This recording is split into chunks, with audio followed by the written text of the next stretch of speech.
All right. Hello, hello. Welcome, everyone. Hello. Thank you for being. Awesome. Hey, Yeah. John. Hey, John. What's up, brothers and sisters? Good to see Good to you. see everyone. Really Oh appreciate my you. goodness. Yeah, coming to this opportunity to reflect on, yeah, being the 100th episode and then just coming out of the in-person workshop. Awesome. Thank you, John. Yeah, so glad you guys could make it. Um, just really thankful for this community and all that's happened since I began this channel, you know. What a trip it's been to meet all of you. Such an honor, especially to have worked with all of you, so many of you in person recently. For all of us to come together like that had such a profound effect on me, and I know for Rachel as well, and then for us, um, our family, our home, and then that sort of spread out to people in our lives as well. And it's just really potent to be inside of, and we're just really thankful for what continues to unfold here, and wanted to offer you guys an opportunity to share anything you felt called about what happened, either in the past with my channel, or with talking with us, or with what happened in Montana. This isn't just an open community meeting to kind of really honor and celebrate the fact that we've all met each other, and it's so cool that we're spread out all over the plane, and that we get to connect in this way. Got some more people coming in, so yeah, Rachel and I got to continue kind of going through the process of what we did here.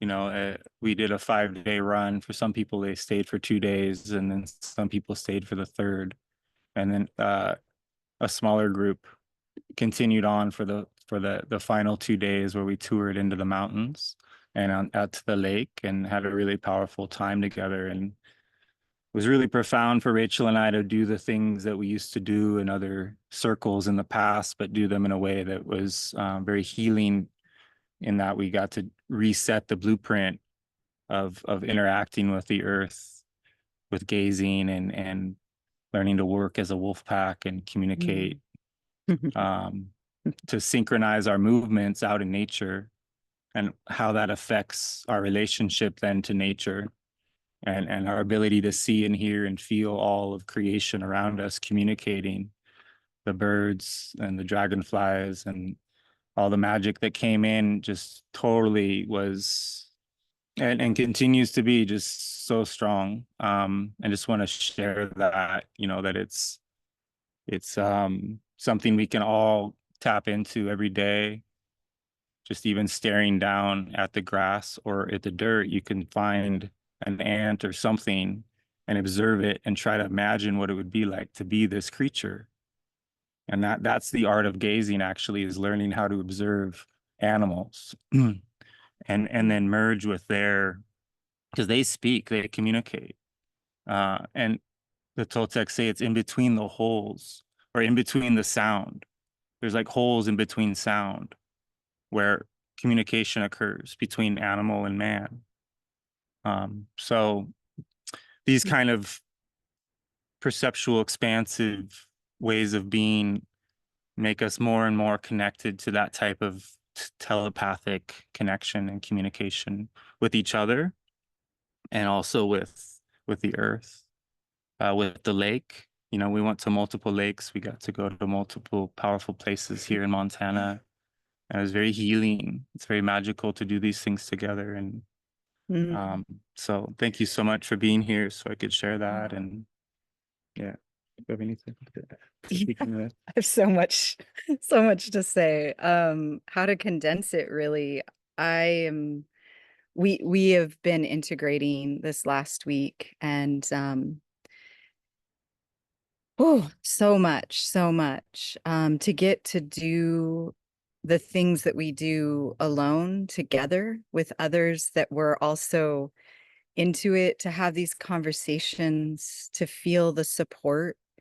um yeah, there's so much about sometimes this journey that feels very alone and can be very challenging.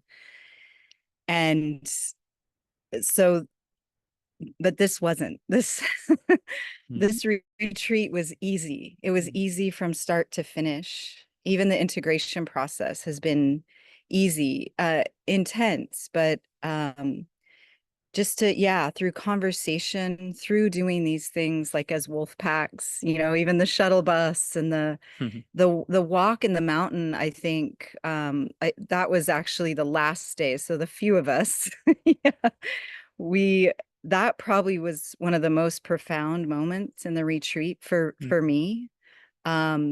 Maybe because it was silent. I haven't really looked into exactly why.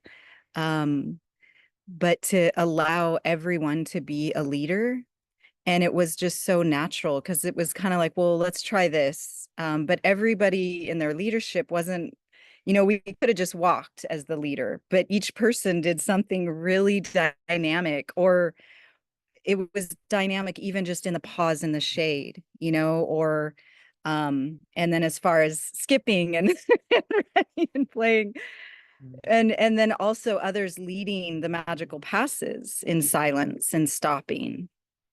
And again, just like getting in touch with nature, I just, like, a tree called me. So when I was, the leader, it was like the tree had me stop. And then later Joel and I talked and we were like, what was up with that tree? One amongst, millions of trees had so much personality, so much to say. There was so much to feel there.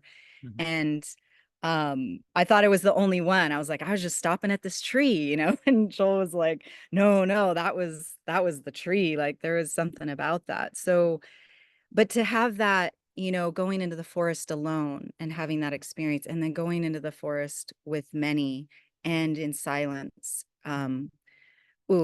just topped off the whole retreat. But yeah, and then getting to provide nourishment, food, was just a very new. I've cooked for families, things like that, but never a retreat or that many people. And so it just brought in so much more to my life, like what that means, and the magic of just the food alone. The potato salad. Why was it in the potato salad? People that don't eat potato salad or eat potato salad. There's something very grounding about it. Sorry to And interrupt you, Rachel, but I actually made her give me the recipe because I loved it so much.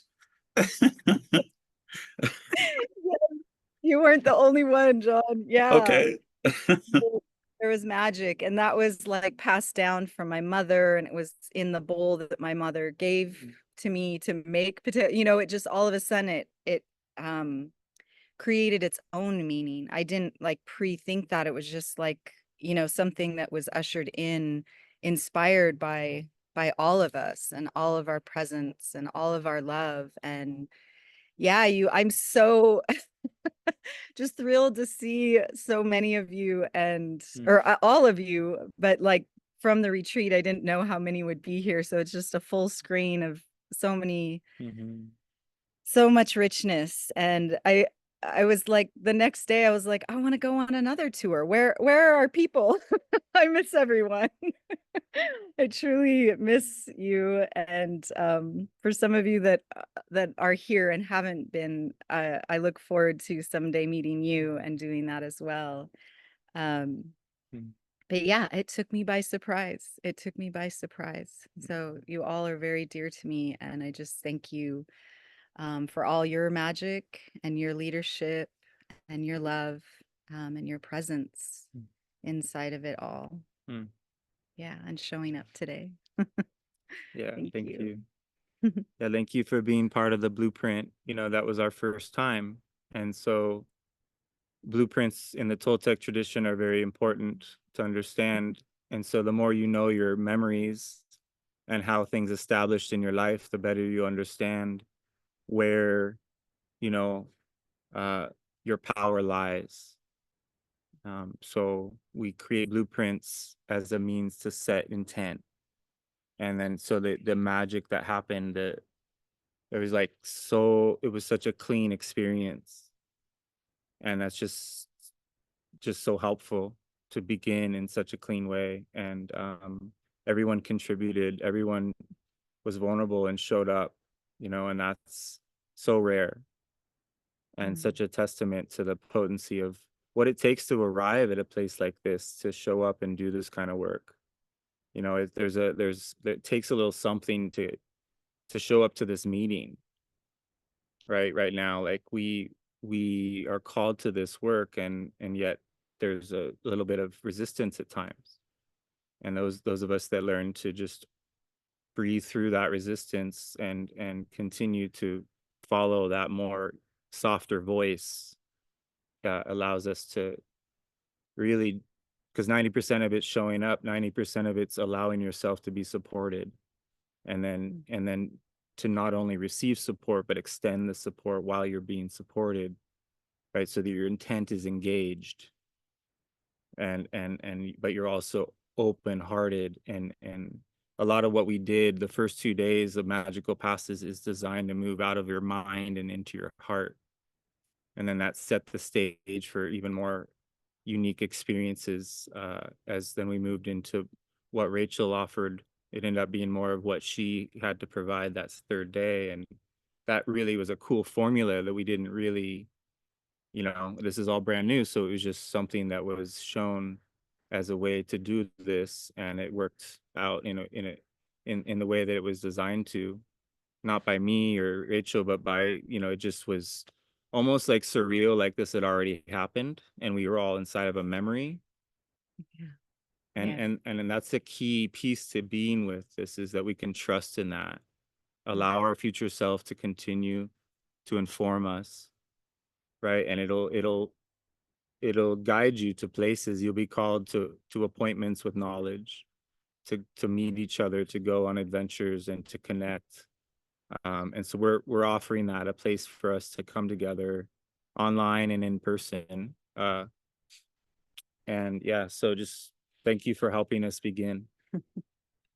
Yeah, and I want to point out as well, clean versus messy. I feel like there was room for the mess as well, and so there was ease. So not to kind of delineate like between the two of being clean versus ease. Like messy and dirty and wild and can happen, but it's kind of the way we relate to it. And like I feel like this kind of not disturbing, but the reflection back to me for a lot of people that didn't come or did come was I wasn't used to being around people. A lot of us have been, for the last 4 years or many, many years, walking this path alone. And being around people is like more uncomfortable, energetically, feeling a lot. Um, and there was room for that. There was so much room for that. And little by little, um, I feel like we all kind of, most of us came out of our shell. And then for the people that didn't, were just still more quiet. They were inside of the community, like quiet. And it was so beautiful to speak with them, um, because very little was spoken, but it was so powerful in that little exchange. There was so much there. Yeah, just Mm, brings a lot of heart emotion speaking about that. mm, Yeah, so when we speak about community and gathering, it can feel like, ooh, that 20 plus people to be around for 4 or 5 days. That's a lot. Again, it was easy mm, somehow. mm. um yeah. Yeah. Yeah, I just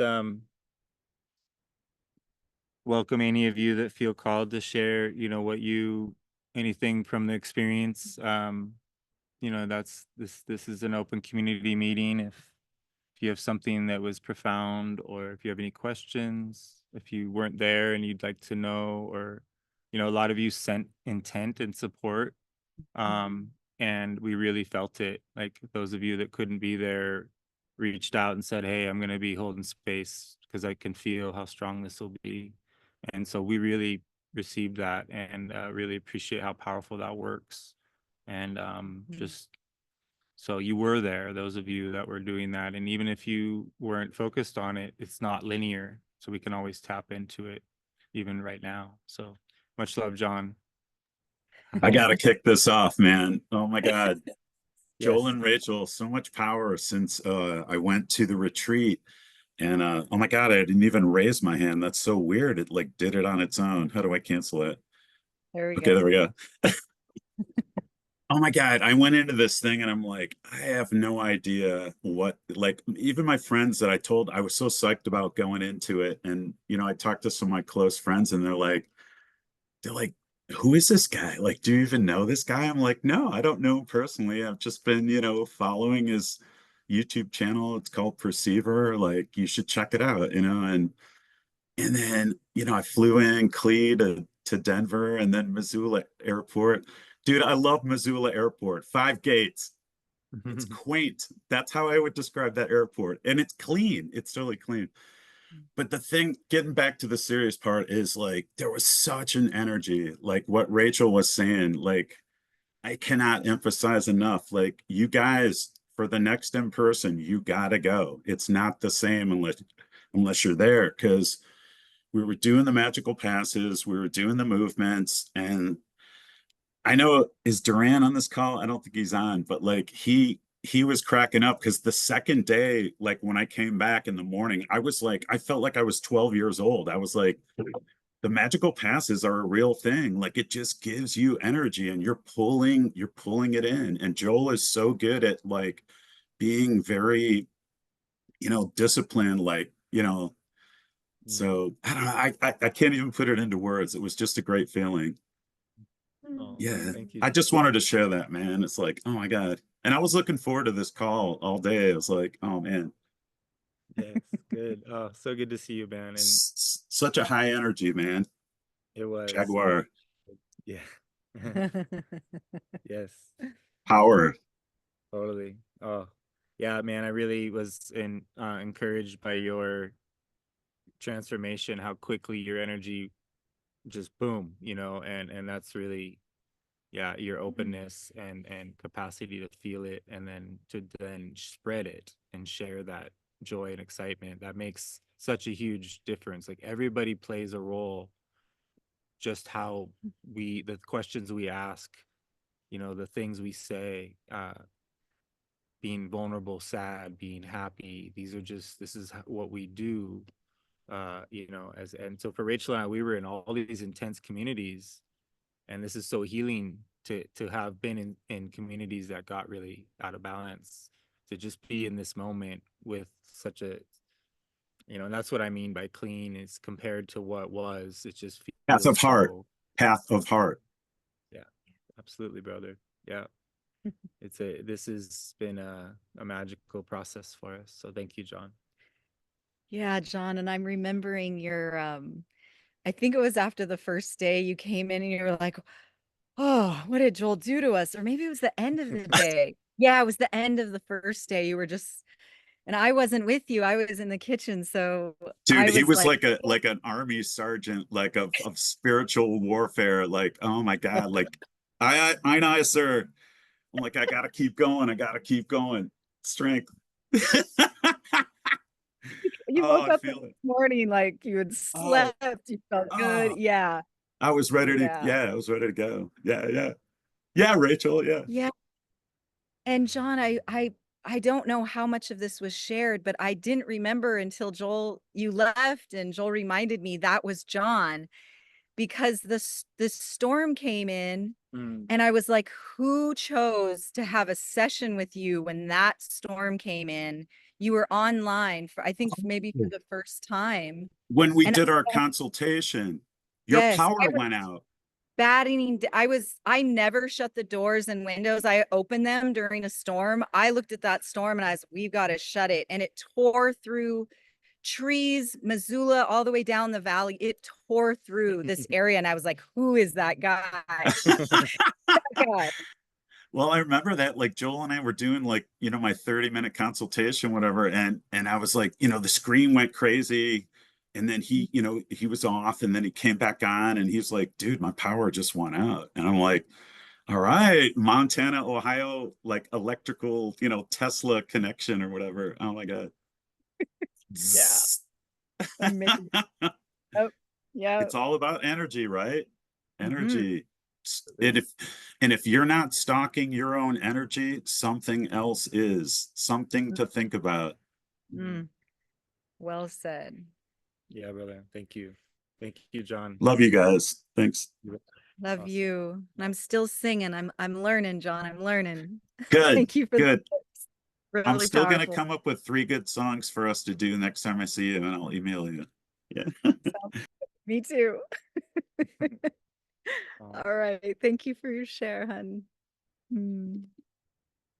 all right, Janet. Hi. Oh, so good to see you. There we go. Too many buttons. I turned off the video and okay. So, yeah, I'll follow that. My heart is so big. And I feel like I'm still there. I mean, I love seeing everybody on Zoom, but being in person is where it's at.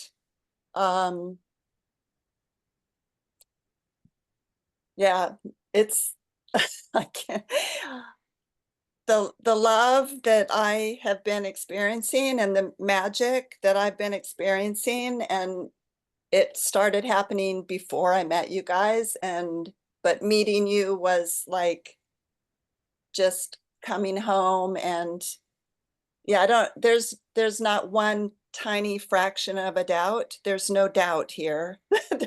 there's only magic and only love, deep love. And 17 and a half hours I drove there and back, and now I feel like it was like no time. No time. And my connection to the land in Montana was like, I've been here before. I'm obviously coming again in December. Like, I don't, like, my whole life is, and nothing's changed and everything's changed. And yeah, I'm just so beyond grateful. And I'm doing the magical passes, and my little brain was like, oh my God, you can't do it. You're not going to remember it. And I yesterday went on a hike and I was doing them on my hike. My hiking has only gotten better. I'm barefoot hiking everywhere. And the magical passes are coming to me. Like, it's just like, just, and people are connecting with me in the forest, and I'm not even saying anything, like, and people and animals. And anyway, it's truly an honor. And that's all I am, is I'm a waterfall of gratitude and love. And I'm so high, like, but not in a manic way, just in a beautiful, peaceful, peaceful, giving, loving, sharing way. And I love seeing you guys on Zoom again, but I need to see you in real life. I need to hold your hands. Yeah. Thank you, thank you, thank you. And yeah, I look forward to every moment I can connect with you deeply in my heart. Wow. Okay, I'll shut up now. Momentarily. Felt that. Mm. A lot of love, woman. Really appreciate it. Yeah. Planet Janet, you have a huge heart. That's Yeah. what I remember about you. I met you for 2 days, man. You are awesome. Like, just don't hold back. Yeah. Totally. Power. Love power. Yeah. You got that, Janet. My goodness. And if we could bring you the lake that you swam in on my Zoom, God. we would. Every But day, every day. Yeah. it all hit in that lake. You're like, I'm done. I can go home now. Yeah, Oh, I'm a fish. I'm a fish. Oh my yeah. God. Yeah. Me too. I relate. Oh, all right. Oh, Welcome, Bo. yeah. Thanks, Janet. I have more to say about that, but we'll talk later. Thank you. Hey, Yeah, brother. Welcome, Bo. I'll make Hey, mine Bo. kind of short. I yeah, I'll relate to Janet. Like it was way different in person. Meeting in the group, it kind of connected all the dots. Especially like with the magical passes, because it I think I mentioned there that the second or the first day after lunch, I even noticed my vision changed a little bit. Like everything looked softer and the colors were a little more vibrant and whatnot. But a huge thing I noticed when I got home, um, just setting foot like in my hometown, I felt like a surge of energy, like way more energy just being there. And I've just been like greatly inspired to work on my creative projects more. I've been diving into my music more and working with my hands more and stuff. I come home from work, I don't even watch my TV anymore. It's not even plugged in.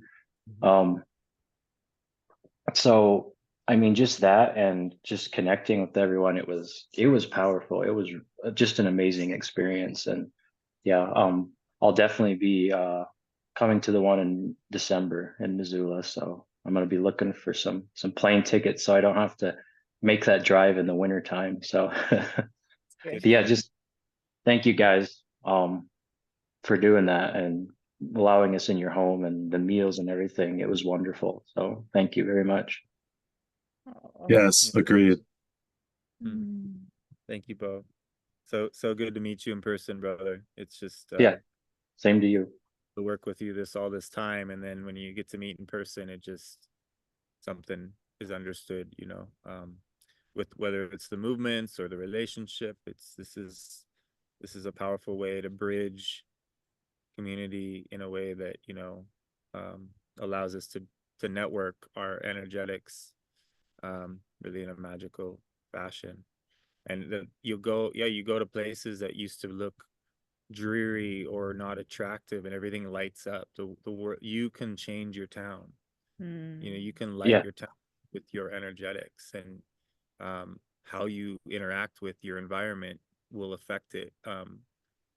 People could there was when Carlos lived in a particular place in Los Angeles, the whole neighborhood was just buzzing. The whole place was just, every home, everyone was just smiling and laughing.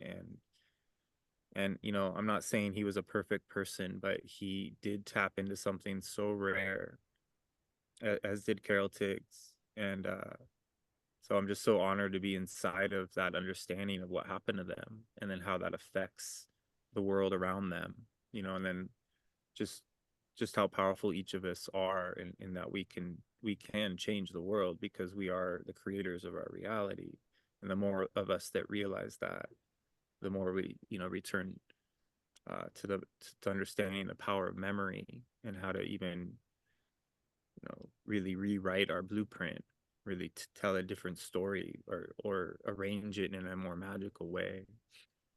So that's a lot of what I think we began here, is a real evaluation of what's possible.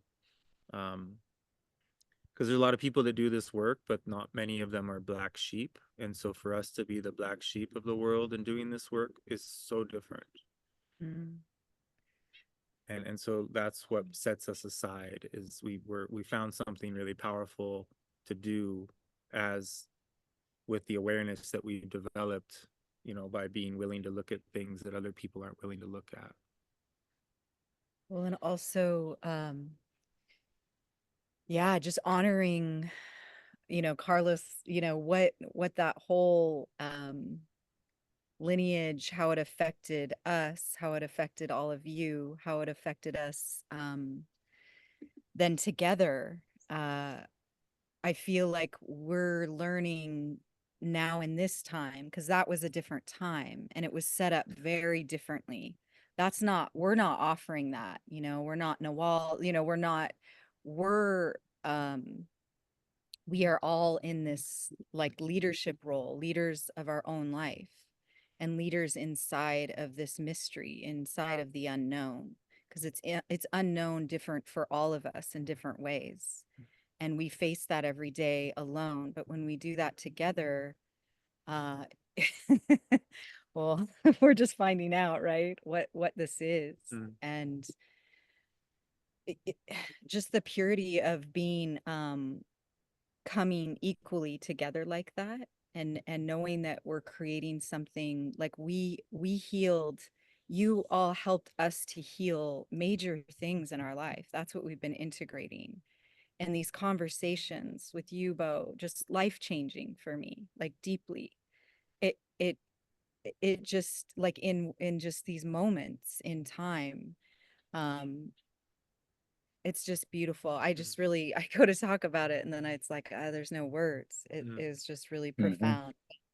But this perspective, like the black sheep, eventually we'll, and I don't know if you want to speak about this, but like Joel's teaching, he probably spoke about this when you were here, the magical passes being what he was taught, trained, and told, these are the ones he can teach. But there's so much we can access from our energy and that knowledge being passed down, but it becomes our own. And inside of what I call dreaming movements, which is our own intuitive knowing of these passes. It's not just of the Toltec lineage. We have an ancient soul and it will speak to us. So it's not something we need to be taught from the outside. It's just the outside's inspiring us to ignite that within each of us. Yes. Yeah. Yeah, it's, we honor these, the the the intent of the shamans of ancient Mexico is saturated in the movements that we did and that we do online. But we are using that energy to understand a language that is that is non-linear. It's a type of communication. That communication is designed to continue to evolve, and the lineage will follow those that, and the energy will show up. You'll feel the ancestral energy show up as it did here, as it does on my classes. And so that's really powerful. It's a real honor, but at the same time, it's striking a balance of really honoring the past and then intuiting, where in which we can really allow for something else to be shown to us. And that takes a council of people. It's not some one person to do, right? That's the whole point, is to become a flock of birds that can rotate positions. Sometimes you're in the front, of the V, but then you rotate back like we did in the woods with the wolf pack. You just rotate position and then the other person steps up and you rotate and you stay in silence, and then you become alert and aware of each other's senses. Like we would do wolf in the workshops with Clear Green. We'd activate our ears and learn to go into wolf positions and in different animals. But our awareness, when we travel, whether it's in a vehicle or the type of travel you do when you just do shamanic movements together, but learning to dream together, eventually learning to meet in dreams and have conversations and then be able to validate and continue those conversations in physical or on the phone or whatever techno magic tools they give us to talk to each other with. We don't need to be afraid of the world, because we end up just, everything's a double-edged sword. So we take whatever is available and we make it work for us. That's how you sort of tweak the algorithm of the de-evolution, I think, is to individually, change your programming. Is that we're because we're programmed, we have to become programmers to deprogram, and by knowing oneself through the recapitulation. And that's all really what this energy is about, is building the energy up so that we can focus really clearly and reach moments of real relaxation and silence. And then the simplicity of being able to then really honor what you truly want to feel. Like what do you want your life to be like? And it's uncomfortably intense at times, but when you can learn to stay with that desire for what you want, and then you can write it down and you can read it to yourself. You know, you can speak it into your field as if it already occurred. But getting to the place of like I want to be guided, so there's not like a thing that I want. You know, it's not like, oh, I have this desire to have material things. So knowing and getting through that conversation with yourself about what does that look like. But when I started to do it and allow myself to feel what it would feel like to be free, you know, in new ways, I just intuited my way toward these things, and I showed up to events and situations that I knew could transform my life, and I invested in myself. um you know, and that's led to this day. And so, you know, there's so many things we can do to care for ourselves. um yeah, go ahead. Oh, it just is totally reminding me of like the single pointed focus, like the masculine and then the softening, that like once that purpose is in place, and then we continue to feed it from this real soft, nourishing, resting place. Which I feel like the retreat had that, like here we go, and then let's rest and be together, and then integrate those pieces in the forest, really. Yeah. Yeah. All right. Hi, Robin. Welcome. Thanks for being here. Hey, Robin.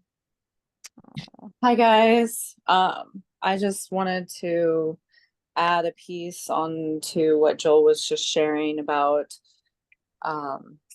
being guided or being led to, show up in different places, feeling intuitively like, it's going to be something significant in your life. And for me, like, I mean, of course, as a lot of us have expressed, that showing up in person is something completely different than showing up with on a Zoom call, even though that's also amazing in different ways. But I have experienced a lot of intensity during the retreat and then afterwards, and a lot of changing and shifting in my daily life that has been, profound and strong and amazing. And but I've been feeling and experiencing the healing process that's been strongly taking place, and just want to acknowledge, what a beautiful catalyst that group of energy, that powerful energy coming through was and has been and continues to be. And it is interesting, the castaneda material and the way that this lineage is carrying through in a totally, what feels like a totally new and different way than the way that it may have been shared for a very long period of time is interesting to navigate as well, because I've had specific things occur that are in the books, and it's like trying to find the context, sort of, because there's a desire to be guided, and but then there's this piece of this is a different time, it's a different mood, and we're moving forward in a different way. And so I just wanted to honor the both of you for the power and the balance that you guys bring together, and how amazing that was. The in-person experience really was a catalyst, and really was just such a beautiful container. So thank you so much for showing up and holding that. And I look forward to being at ones in the future. So I'm honoring you both. Thank you. Thank you, Robin. Thank you, Robin. Wonderful to have you and all that you contributed and all that you went through. And I'm going through it too. So it'd be good to connect with you in a couple of days and talk about it. Yeah, I would appreciate that. That'd be great. I look forward to it. Yeah, we're all in uncharted territory, and that's what's so cool about becoming a navigator, a traveler of awareness, you know, is that we're exploring new territory, and that's why energy will be lent to us. If energy is not being lent to you, then you know that's okay. But when you do understand, or when something occurs in your life in which it's revealed how to take care of yourself in ways that you may not know yet. It's kind of a harsh statement, but Carlos said it takes just as much energy to be miserable as it does to feel incredible. We just don't have the proper tools how to take care of our perception yet, and so it's quite chaotic at this transition to be overwhelmed by information or to be distracted by things and not know how to go back to how to reclaim your sensations and your more inner reflection process. So we're all in a difficult experience of honoring our distractions and not pretending, or avoiding what it is that keeps us sane, but also learning to start taking bold steps toward our silence and learning to really listen to our body as to what it wants in each moment, rather than kind of remain distracted or on autopilot. It's uncomfortable. Carlos said it's called standing outside of the river of unconsciousness. It's cold. You're shaking. You want to go back in the river where everybody's just distracted with each other and with everything. But that perception to stand outside of the river and look at it all, that's where you'll learn about what's going on here and how. But at the same time, you can't go back.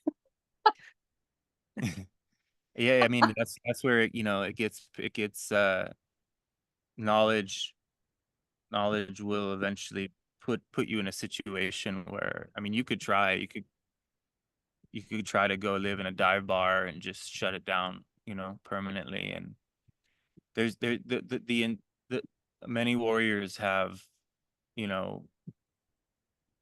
ended their pursuit. Really powerful people that worked with Carlos, they got scared and they stopped and they never went back. And so that's why I teach to go slow and steady and to not try to do this any quicker than what you're naturally being called to do. The mind part will try to advance things. And I was telling Rachel, if you can have an assemblage point shift so profound and then you stay up for a couple of days, and you might as well be on meth, you might as well be a tweaker, because you could just calling me a tweaker, right? it can just get the illusions of grandeur and all the stuff that can happen, all the intensity when you're unbound, sleep deprivation or food deprivation, like the The different things. Messiah complex. Sorry to interrupt, Joel. Yeah. And I've seen some of the most incredible people, get lost. And so it is a slow and steady thing if you want to really not get spun out. And it doesn't mean if you get spun out that you can't come back from getting spun out. And but for people like Robin and I, who have had really significant things happen to us over and over and over and over and over, it can be terrifying, but it can also be, the most beautiful thing to be okay with terror, and to because the beauty balances the terror, and so the terror makes it possible to access more beauty. And it is terrifying to become to come out of hypnosis in all the different ways, and the more this happens, the more incredible it gets. But it's there's a balance for a reason. It's meant to go slow. Agreed. Yeah. Awesome. That- Thank you for sharing, Robin. Yeah. Thank you guys. Power is seductive. Yeah. So, taking it slow and steady and within your resiliency zone, and noticing when you're getting high and you're getting high off getting high, or when you're getting obliterated and you're walking through doors where, yeah, yeah, I chose to shut it down many years ago. And as I open that door back up, it is very, very slow. And I use a lot of laughter. I'll use my unconsciousness to shut it down. So it's not about just getting high or even turning off your TV. I mean, you can use the Matrix to help you take a break from getting overwhelmed, or having conversations with certain types of friends that are not aware. 'Cause they'll help, you can talk about football. You can, fantastic Negrito. This is Keon, you were double thumbs up. So just to use the silly, the mundane, the Matrix, laughter, to come down. I mean, it's funny because a lot of spiritual practice, like I'm really into the come down. Just come down to your body, come down to resting, not needing more than what we are now in our perception. Because a lot of times we feel that the Matrix, the unconscious, we have a view of that that's negative, or like the flyers, or like it's scary, but everything has its place to teach us and can be for us. It's not all about learning all the things and getting higher and higher out and away from this old conditioned way. It's very much to me about integrating, so that you don't blow out your chakras, so you don't, lose your mind, so just literally just enjoy your life, even the funk of it, or the overwhelm, or the stuckness. Yeah. Yeah, we want to honor where we're at and then really have fun and enjoy your life immensely if possible. And we take ourselves too seriously and think that discipline, we have to, like we want to be in love with our existence, and it's not an easy thing to do. It's a little bit of both. There's not a rule that gets you there. It takes creativity. You got to know your shadow and know your power and how to be with your desires, and know how to interact in this realm based, not trying to follow somebody else, but knowing yourself. And that's not an easy thing. People want religion. They want to be told how to do it. And if that's why religion is so potent, such a potent program, so thank you for bringing that in. It's we so many of my friends are just, they're rule based in their discipline, and they're just have made things like semen retention or food so important that they can't allow themselves to break away, and then they're advancing so quickly without having, you know, the ability to give themselves permission to do what they want, because they're trying to force the process. And it's just such a confusing thing. And I feel for everybody, because I've been there. I know what it's like to be extreme, and thinking that that's the only way is to resolve things in an extreme way, because it's an extreme inversion. So it makes sense that we go through that stage, but at some point there's a transition that happens. Otherwise it would be too intense. It's okay if you're still in that stage of just, but there's something that will show up in your life to reflect to you that that's too intense or too extreme.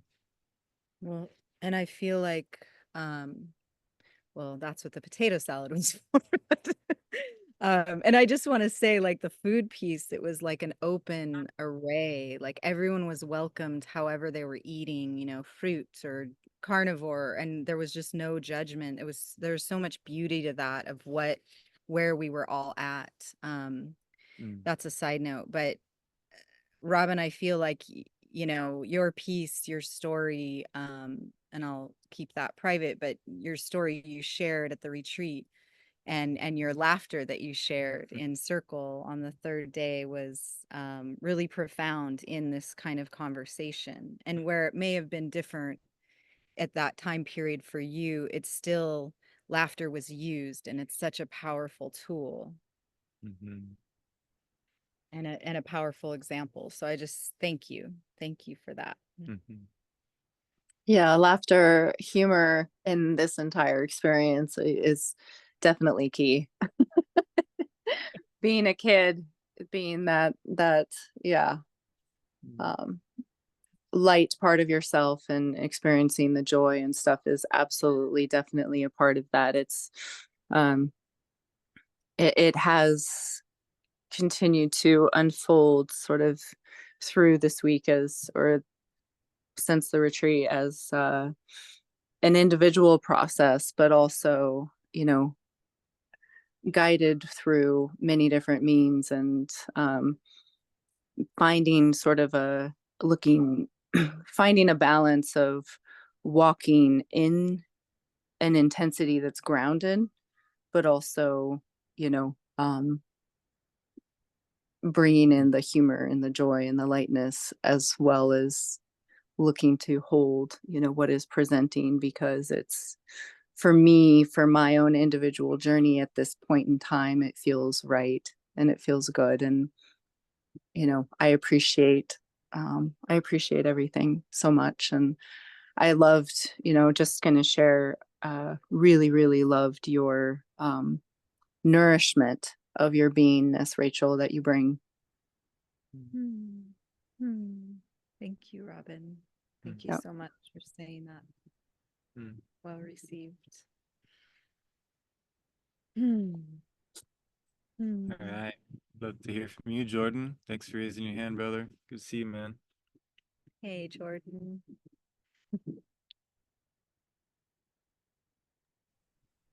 Yep. There we go. Yes, sir. Oh, Okay. Get popped. There we go. I can't see anything, but it don't really matter. we can hear you. All right, that's good. Right on, brother. Hey, man, I had so much fun. It was so great meeting everybody, meeting you guys. And there's so many good huggers out there. I got great hugs from people I only seen on Zoom calls. That was wonderful. The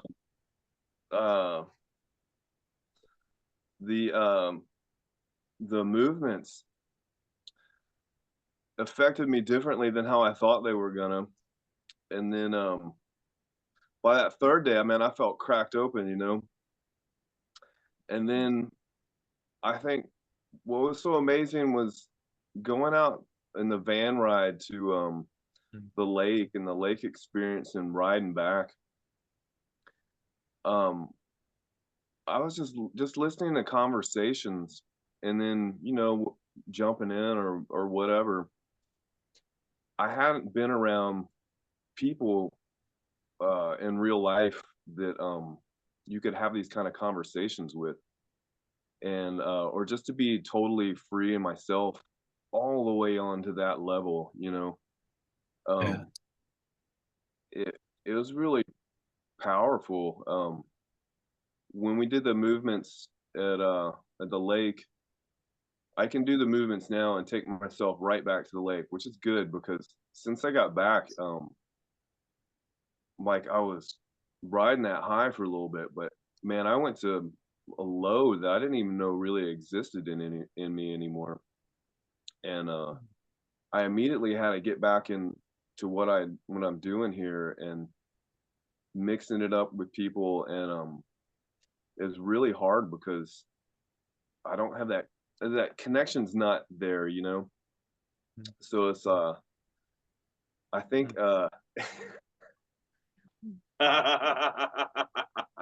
I think that shit messed with my head a bit, you know what I'm saying? Yeah. Yeah. But Oh, I'm so grateful for the experience. Really, yeah, so getting on this Zoom call is picking me back up again. Thank you. Nice. Mm, Thank you for Awesome. Yeah, man. Jordan.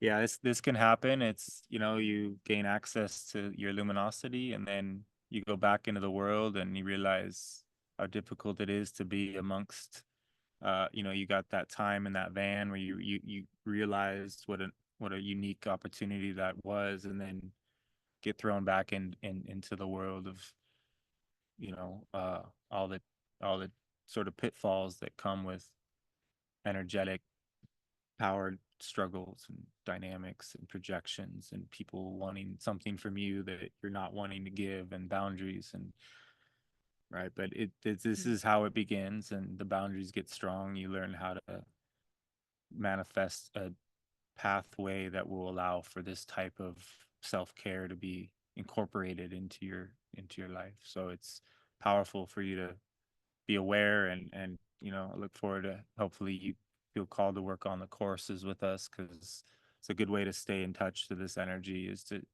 you know, even though it's through these screens, we still benefit from continuing the work online. And yeah, And this is what this call is about, this meeting is the integration. integration. And so, and I feel like, you know, that might be something we do. You know, we talked about it, integration, and we had the third day and you were there for that. But maybe to go over this more in detail. And we are now, like, we're still holding that circle for the integration to happen on an energetic level. And this is a big part of that. My suggestion, if you're interested in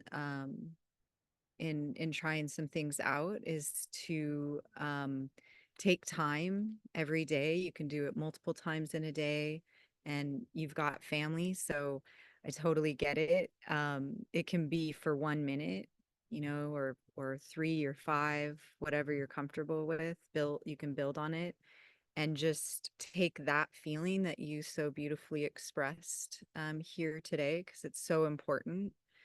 Um, take that feeling into your focus and bring it deeper, closer into your body, not needing to figure out like why or what do you need to do about it.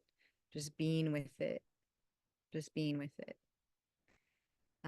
That can be helpful in so many ways. But just to let you know too, I'm sure that a lot of us here have had that experience as well, in different ways, maybe different retreats. I certainly had one of the darkest moments. I've returned to like the depths of the well when I went to South Africa after that retreat, and it caught me, like, I was just caught by surprise how dark, and like these old, like, don't even want to be here anymore, like really, like, not.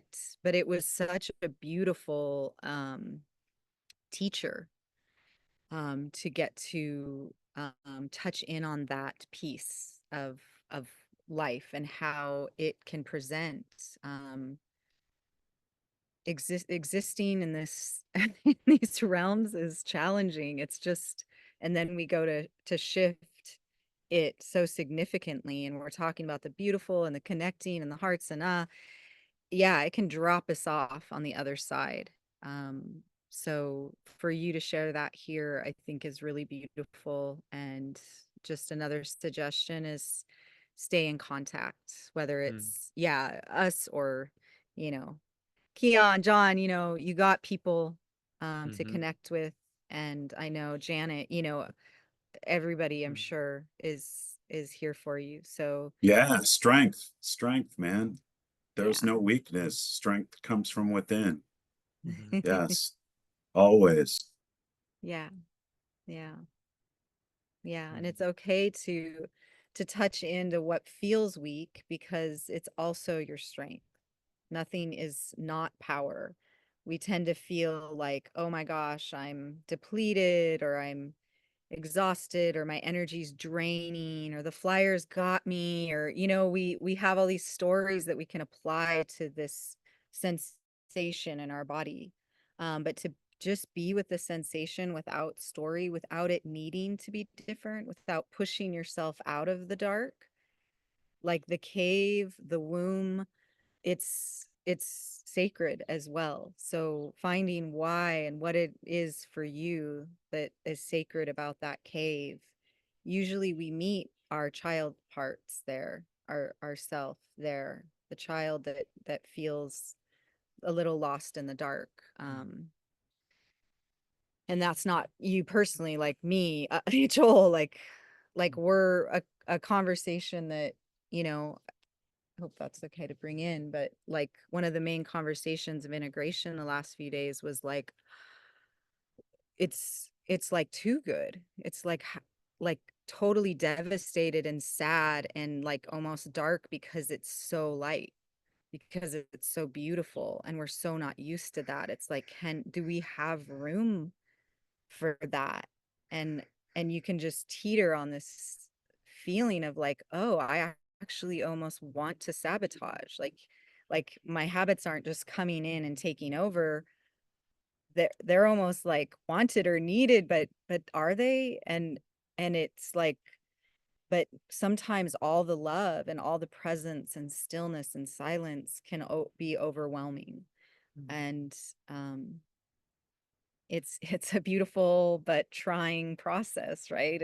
It's challenging, it's confronting in all the beautiful ways. Yeah. Thank you for sharing, Jordan. Yeah. Great share. Thank Mm-hmm. Awesome, brother. It's great to travel in the shuttle bus and the lake experience. Oh, that was the other piece. Yeah. Talk about laughter and all the seriousness, and the Joel leading us through one pass after another. And I was like, oh, I want to sit down, you know, husband, stop.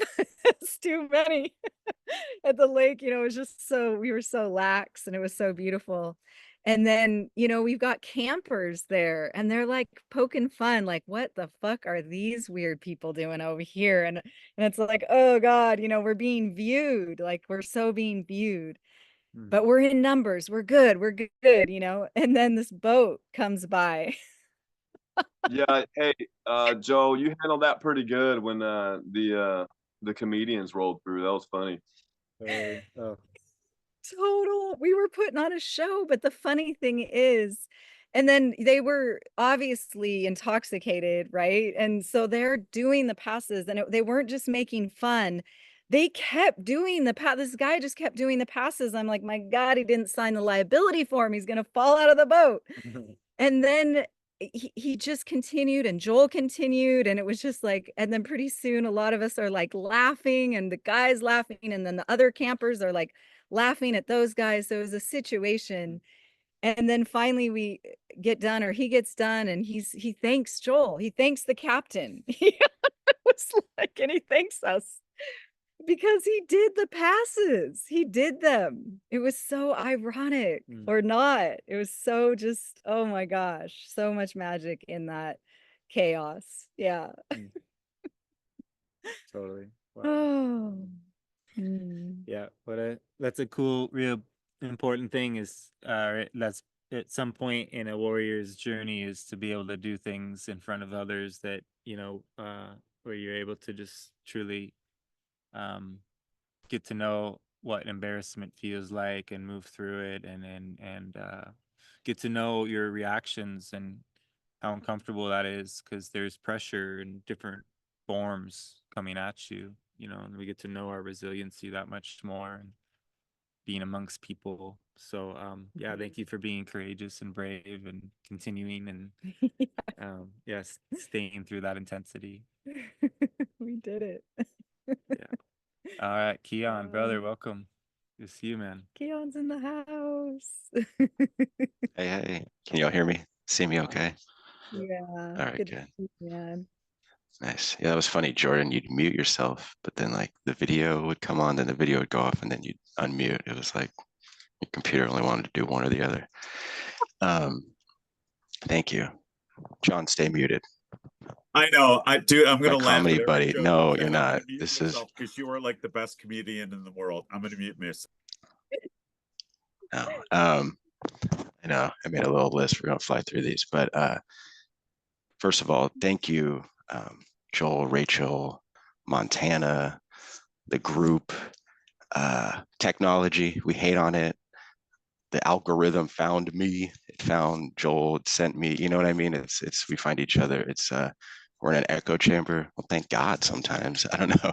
There's always shit talk. It's like NPCs, this and that. You're taking one for the team. They're doing the jobs we don't want to do. So we give gratitude, right? And but yeah, thank you for those that were at the event. Yeah, I just want to start off by saying, and I said this to someone when I got back, just straight, the people, the people, the people. Yeah, you do these passes, you do this stuff from this, we'll just say this ancient lore, this wisdom transcends time, culture, but I'm gonna get choked up, but it's the people. It always is. It's literally that. I'm also in recovery, and I say that a lot about AA, where I'm like, it's literally the people. It's the meeting before the meeting and the meeting after. It's the person that that, I look around the room, and I said this the other, I think it was on the third day. We had people from New Zealand by way of Russia. I mean, Ohio, LA, Winnipeg. I mean, we were our own UN meeting, just like way cooler. I always said we were like the World Healthy Organization or the Worldly Health Organization. I don't want to say the acronym. I figured we get, I don't know, kidnapped and thrown in Guantanamo if we tried to use that. But so I came up with that. I thought of that. Thought that was funny. So and that's amazing to know that if I'm in any one of these places, Winnipeg or Atlanta with Jordan, it's like Jake's in Winnipeg, or who do we got here? Heather's in Pagosa Springs, Colorado. Not to say where everyone is and have stalkers now, but to know that if I'm in those areas, I have a house to stay at, food, water, or I hope so. I'm in Humboldt County up in the Redwoods. So if you're ever up here, don't stop by my place, but no, you're totally welcome. But yeah, and that's amazing. That's like literally just to know that, and I was saying this to myself, is we just literally made all these deposits into our memory bank. It's literally called a memory bank for a reason. And I can tap into that. I can make withdrawals whenever I want. I can remember a laugh with, Mario as he's driving me around. I didn't have a car, we're acting like some couple, like an odd couple. I was like, what are we, married? We're like feeding off each other within like 20 minutes. We already know each other like we're best bros. Like, because who knows? We probably were brothers before. And so it's just beyond words. And so I'm just going to fly through a few things here. But the first day was my birthday. So August 31st, Saturday, best day of the year for me, I guess. And John, if you like Missoula airports, come to Humboldt County. We have a gate. So when you check in, you're like, oh, you're at the gate. Oh, what gate number? No, the gate. Which gate? No, the gate. There's two actually, but it's one room. And you can walk onto the tarmac. We had the propeller planes up until like 8 years ago. I'm not even kidding. Okay, we got our first little jet, big humble, but they have direct flights. It's actually not that bad, but it's bad enough that fog rolls in and planes don't land. And there's no planes there. So the planes that come in are what you leave on. They just clean them, fuel them, or whatever it is. If it's fuel, who knows? So the plane was 9 minutes from leaving, or 9 minutes from landing from SFO. They turn around, they can't leave, or they can't, I'm sorry. The plane coming in from SFO couldn't land 9 minutes out, canceled. Next flight, the way bookings are out of Humboldt, isn't the next day, it's like 2 days later. So to me, I'm like, oh my God, and my old self would have, and this is true, you gotta listen to it. It's like, there's a sign, that's a big sign. And I told people there, I was like, that fog was like just for me. Like there's a whole room of people that can't leave, a whole plane that literally had to go back to where they came from. But no, I'm gonna interpret that as just for me a sign, right? And I was like, I have to make it to this. I just have to. I talked to Joel Music and Sky, and he said, I'm doing this event. It's August 31st. I was like, oh, it's my birthday. I guess I'm going. Well, like a week before, of course, I still haven't pulled the trigger. I'm like, no, dude, what are you doing? Just go. And but then there's this fog. I don't even have a license right now. It's suspended, but we won't let them know about that. Because I'm like, look, the only way to get there is to get to SFO by 5:55 a.m. because the flight was in the evening. And so, or go to Redding or Medford, Oregon, Northern California. But the way the planes lined up from SFO, then to Denver, then to Missoula, and the timing of it and the event, there was only one flight out of all these possibilities. I'm working with this gal for like 2 hours. It's like midnight at this point. Like, I just got to go. And I was like, my mom was going to drive me. And she's like, I can't do this drive with like, I'll drive back the next day. I was like, I'm just going to go. So I drive all the way 6 hours, middle of the night. And I said, it's that little children's rhyme where, they say, oh, what, you can't go around it, the house or whatever. Can't go over it, can't go around it. You got to go through it. And you put on your boots, got to go through the muck and the mire, So I was like, all right, Fog, you're going to push me down. The flyers, they're flying, right? It's in the air. Or Watiko, whatever it is. It's probably just you.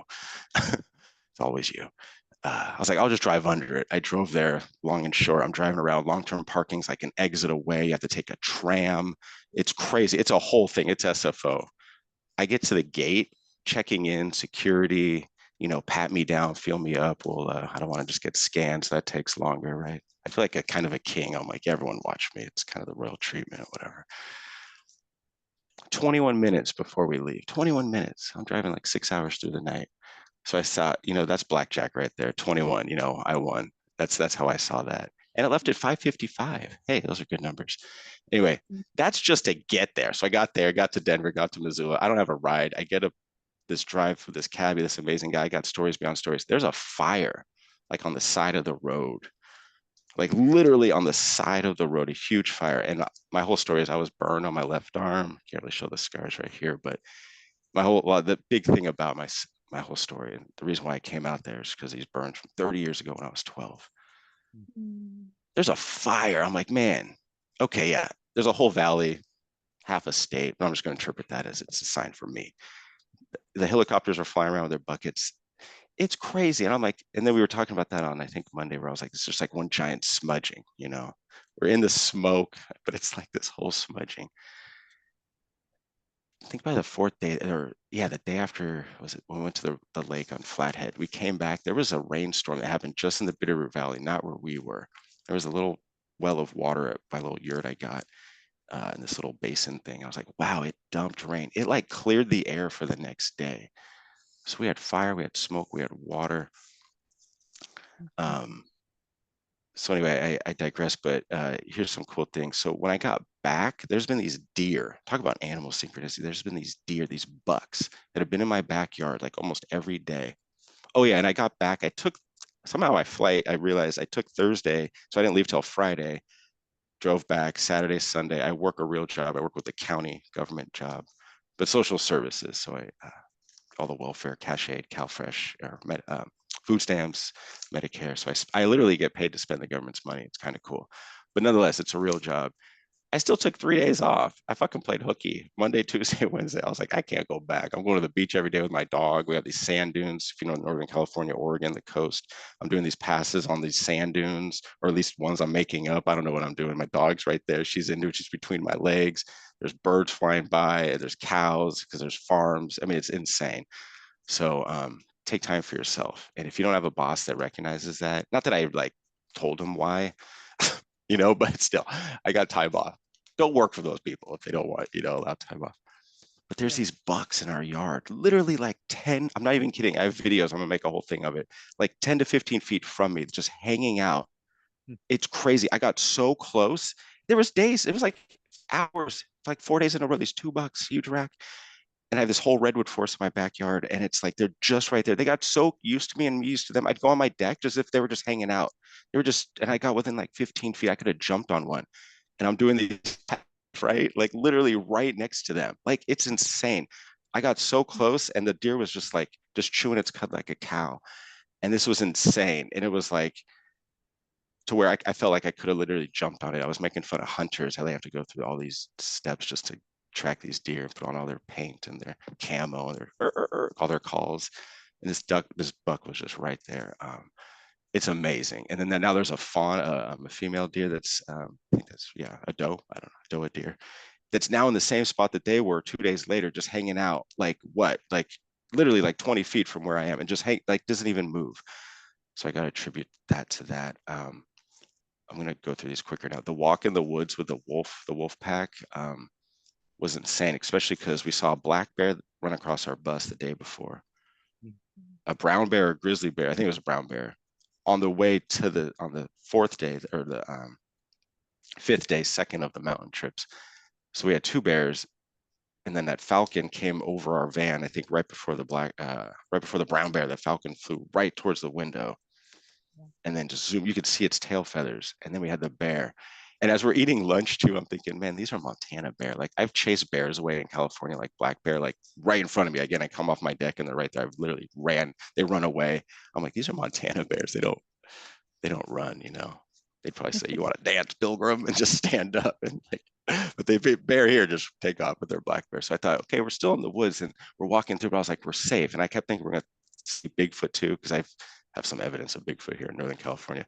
But I kept thinking we're gonna see Bigfoot or a bear, but we're just doing this pass and we're walking. And I was like, oh, and someone would stop and then they'd get an idea to look at this. And then I was like, oh, that'd be cool. I could do that. And I was like, oh, I'm gonna do my own thing and I'm gonna walk backwards. And then like, you know, Janet was skipping and whistling at one point. And that was the most amazing thing. That could be a whole lecture unto itself, was that experience. And I kept thinking, there's still bear out here, but I felt so safe. You know, I just knew that we were here and like no matter what. But it was really neat just to be so absorbed in that moment. And then the way we rotated, and then we did another, and we got to this part that was just this perfect juncture to come back. And then we all did a same rotation on the way back. And the timing was literally perfect to where I saw the bend where we started, and I was the last person to go. So I was leading as the last person of that round. And it just ended perfectly. And we came to that little confluence. And we kind of looked, and I looked at Joel, and I was just like, oh, like that was a weird time warp, you know, like almost like we were back in reality from reality. Here's the last few things is those, when I said I was burned, when I was in the lake at one point, and this is what's trippy, the weather changed so many times. On the third day, after where we finished, which was like a huge trauma healing circle event, little share down, the sky opened up blue just above us. And as we were leaving, like half an hour later, whatever it was, there was wind and like a flutter of rain, and then it stopped. When we did those passes at the lake, there was wind. There was literally waves in the water. And I jumped in. I didn't bring my bathing suit, so I'm swimming in my little purple underwear. And I say, you know, real men wear purple undies. So doesn't matter. It was freezing, it was wet, it was water, and it was windy, and these waves were hitting you in the face like an ocean. It was like, okay, we did our passes, we hung out, those guys on the boat who were totally doing it, that sky cleared up. It was blue and sunny from cloudy and windy. There was placid, flat, like crystal clear lake right after. I just want to point out that. And when I was in the lake, I did this thing where I was like, okay, water help to heal me. I did this at Music and Sky. I got this idea where I was like, the waves can like ripple through you and like actually take stuff away or give you stuff. And I was like, help me heal from my burns, like do something. And I just said this little thing. And I swear my body was on my left side. Literally the lake just turned me like perpendicular. My arm was then facing the bottom of the lake. I've never felt this. I've swam my whole life. I'm like, Janet, I'm always in the water when no one else is. Doesn't matter. It was a trip. The lake was like, nope, and just turned me. And I was like, okay. And then like turned me back. I was like, what just happened? Yeah, super trippy. The other thing when we were doing the passes on that ridge on the canyon on the last day, unbelievable view. And we we're always going to the left, you know, like cutting there. It's a big one that we always do. All of a sudden, like another member mentioned on a different day, they felt like a crack, like something just happened. And when I felt that, I was like, whoa, right where my arm. And I started to cry and I was like, just keep going. And I was just like, whoa. And I was just like totally like welling up. And it was just like happening right there. And I was just keep doing it. And it was like, I don't know. So there was that. That was one thing I wanted to talk to you about, Joel, at another date. But lastly, I noticed my vision did increase. Things were more 3D, like there was different levels.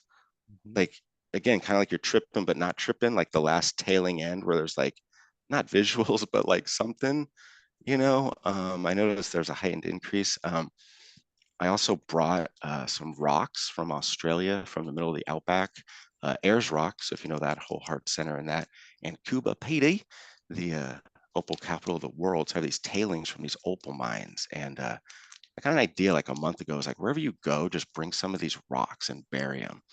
And so I took some little pieces, and so Joel and Rachel, I put 2 on your property. I think it's actually under the tree you're right in front of. and they're kind of small, but there's this little tailings. They might have opal, they might not. It might be this stuff called potch, and these red rock. And I put some under the dirt there where we did our pass on that when we circled up on the mountain ridge on the top. I buried some there. In the Flathead Lake, I threw some in there. And then I buried some as well, and where I was staying at my yurt, which had horses next to it. And it was so Montana. It was like perfect. The horses would run in the middle of the night. Before I go to bed, you'd hear them. I mean, unbelievable. But the rocks I thought was cool. So I thought that was something that came to me. I'm looking at my list, and I've talked a lot, so I appreciate it. And everyone, go do these events. I think we should have these kind of Zoom calls, even if they're not group related. We could create our own, have a monthly, quarterly, something, check-ins. I love y'all from the bottom of my heart and the depths of my soul. I truly do mean that. So be a part of this, stay a part of this, and that's what I got for now. To be continued. So. Wow, John. What a powerful share, man. Really appreciate everything you shared in our in-person and all that we went through together, and really appreciate your humor. And yeah, every time you share, it's just, you never know which way it's going to go. And I love that. It's very abstract, very alive, and in the moment. And that's very much, what the best conversations stem from. That's why I hung out with a lot of party kids. They couldn't finish conversations, but they were sure good along the way. They just branch off, and we'd never come back to what we were talking about. Kind of amazing, So there's different ways to communicate, and appreciate the way you do, brother. Thank you. Thank you. King of tangents. Laughter is great. I just realized my mug, and I was going to share this. It says, explore, learn, and grow. So, but I appreciate that. Yeah, And beautiful share. We will be doing community meetings, so that everyone has a chance to connect, and we'll continue those. So look forward to more and more people discovering this community, because it's just so beautiful, such an honor. So yes, and the sacredness of the water. Thank you for bringing that up. I didn't know that about you. Learning that about Janet, I too am that in the Oregon coast. As a child, we went throughout the year all the time, and no one went in the water. It's too cold. I was in the water. In the water. Like it just, it's something to me, being actually fully naked in nature, especially water. It's just, there's a sacredness to it that I highly encourage for everyone. It's hard to maybe find, spots that you feel comfortable to do that, but it's beautiful. I mean, I couldn't help it, and I did it on that, but I don't know if anyone saw me. So that, like, you can have the invisibility skills and get naked and no one sees. So it's I know you told us, and we were like, wait, what? And we saw you kind of off to the side. I thought you were just doing your own thing. It's not something, it's something that I go over in the SAW course, the sexual awakening for the heart. It's not about being an object of desire or attracting. That's not what our naked form is for. Like, there's an innocence to it, and to return to that innocence is like one of the most powerful things I feel like we can do individually, and that comes from touching our naked body to nature itself. Then we become the subject of desire.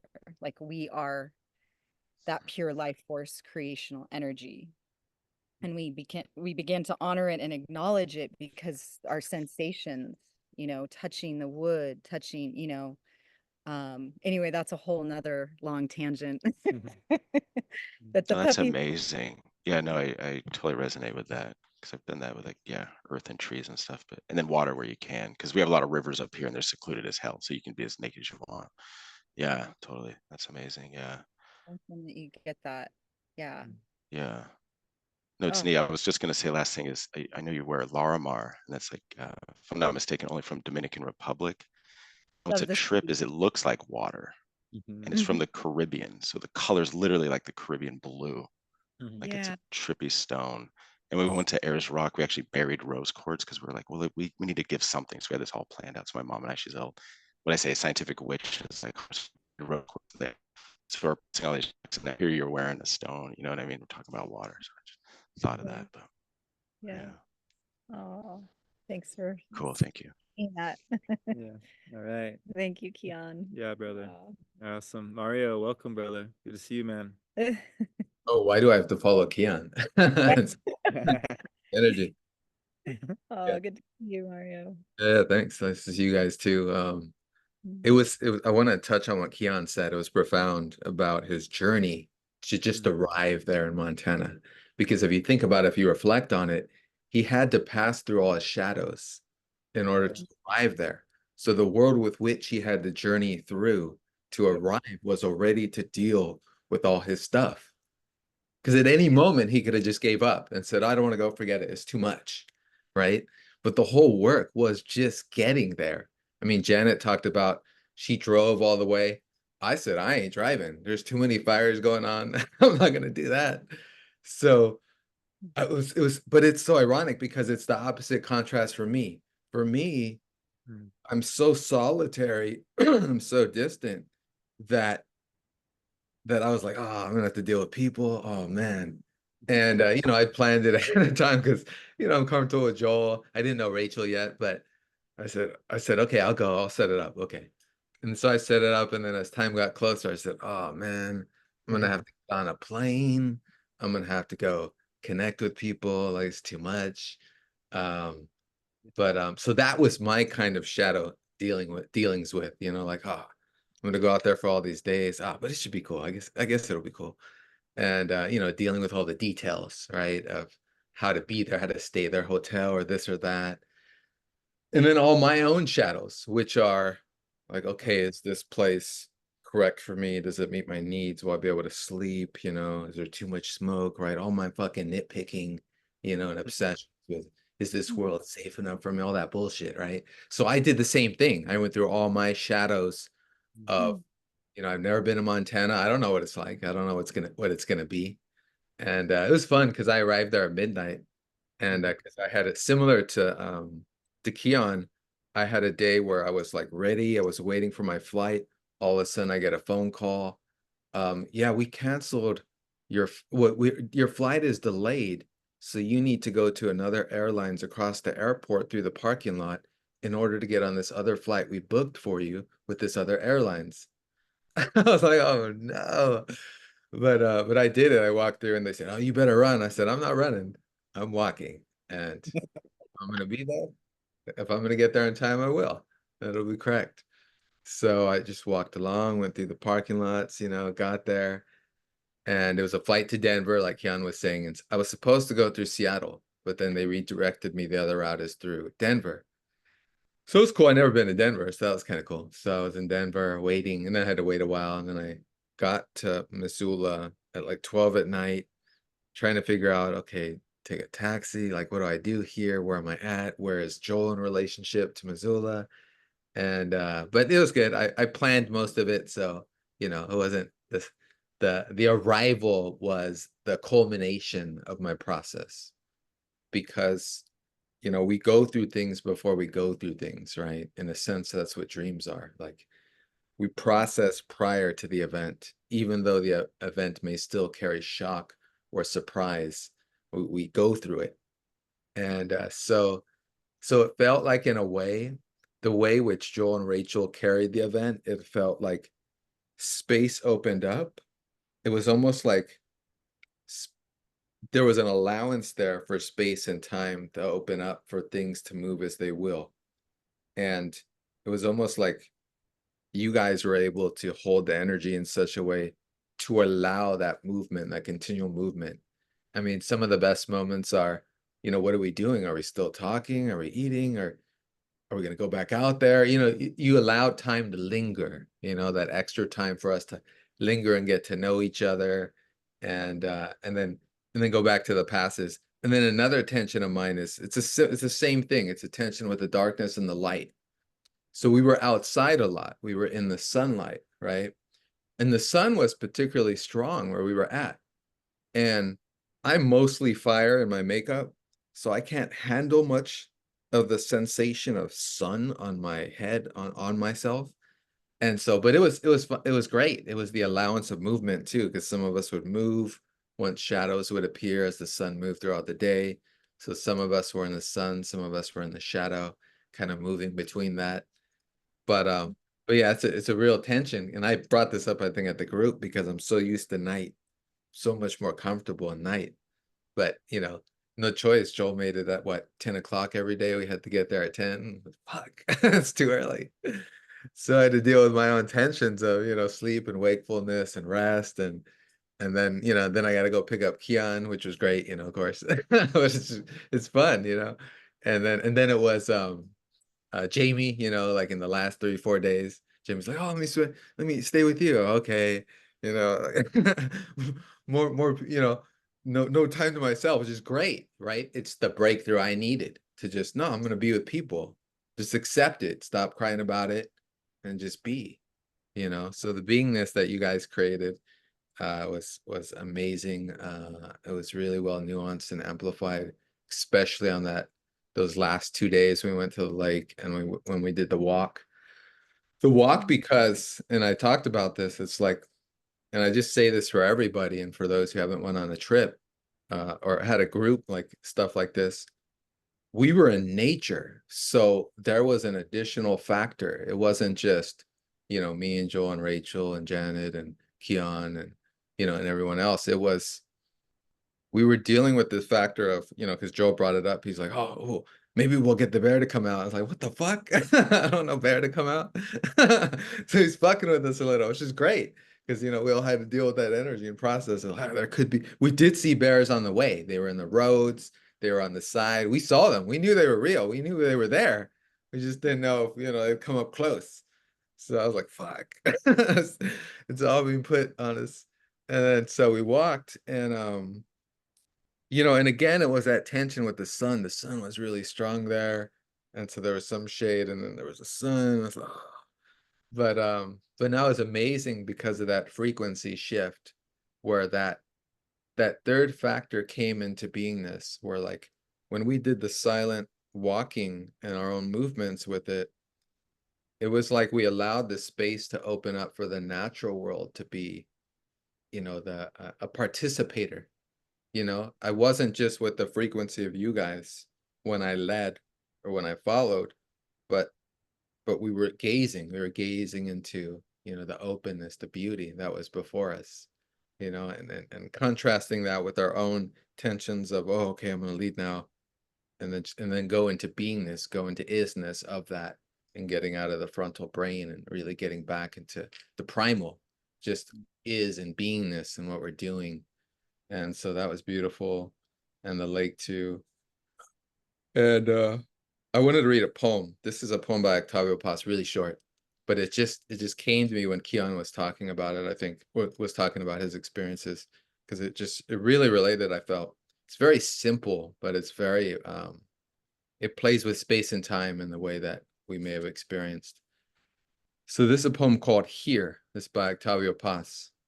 My steps along this street resound in another street, in which I hear my steps passing along this street, in which only the mist is real.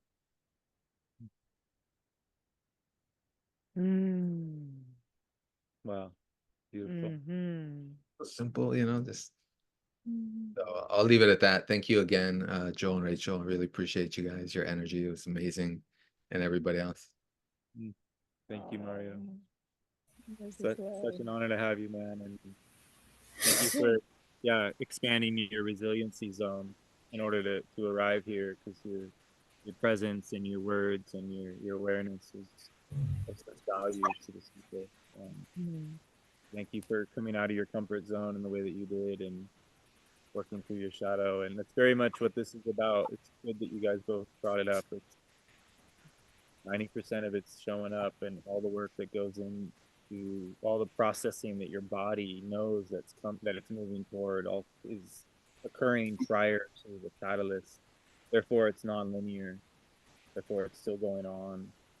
We can go back into these memories. We can, you know, like Jordan said, he can take himself back to the lake, and that's It's simple, but it's that simple. That's how powerful we are. We can allow our energetic field to be, embraced through memory, or embrace memory with our energy field, and then it becomes not just a memory, but you actually go back. They call it the usher. Eventually, a memory will be so pure and accessible that you'll find yourself having time traveled back to a moment, and you will really be there. And that's not something to expedite or try to do quickly, but it's something to trust that will happen naturally through the recapitulation. And so we're time travelers, we're non-linear magical creatures exploring awareness. It's just as the veil lifts, for those of us that are open to it, we'll become more and more able to utilize it in that way. So, thank you, Mario. Awesome, brother. Yeah. Hello. Can you hear me? Hey, Sanders, welcome. Yeah. Hi. Can you hear me okay? Yes. All right. Yeah. So I just want to say thanks, Joel, for putting the class on, and thanks, Rachel, for your hospitality. And hello to everyone. And for me, a synopsis of this event is that there was a magical pass where you were having us make a movement like opening a door or a doorway or whatever the terminology is, and then to kind of peer through that, like start to go into that. And so that's kind of a synopsis of this course for me. And so it was a good reminder of, like what's beyond the door, and also a good reminder that there is support for exploring what's beyond the door. So that's all I got for you. Thank you, Sanders. Wonderful to have you here, brother, and thank you for bringing your heart and your questions and your interest in this knowledge. And I'm glad you got such a powerful introduction to this way of being. So thank you for sharing that. It's very true. This is a door that one can learn to open on their own, and there's so much to discover, beyond the limitation of our conditioned reality. And it's very exciting. It's the high adventure of the unknown, and it's very seductive too. So we want to be very, I'm very thankful to have Rachel in my life, so I don't get ahead of myself, and vice versa. I think there's some things I offered, that bring balance to her path, and so we're not alone in this, and so the fact we're holding space in the way that we are as a couple creates a unique dynamic for us to operate from. And not that it can't be done differently, but this formula that we discovered over this weekend was really simple and natural. And so thank you for all of you for arriving at this work, and supporting us so that we can support you. And it's a connected, this, like we said, it wanted to be a council of people that have that are on a path of heart, and that we can come together and discuss what we're going through, and how we're being impacted by different feelings and longing, and just get to know each other through these meetings. So that brings up some things for me as well, like and what Mario and Keon were saying about, I've learned as well, like when you say yes to something, you've already begun, whether it's sweat lodge, retreat, marriage, so many things that you say yes to, it begins in that yes. And so, just to talk a little bit about our shadows as well, like what we went through to put on an event like this, or even to join forces, because I feel like a lot of assumption around couples that bring themselves to the public eye, and that has been a little bit of a tricky journey.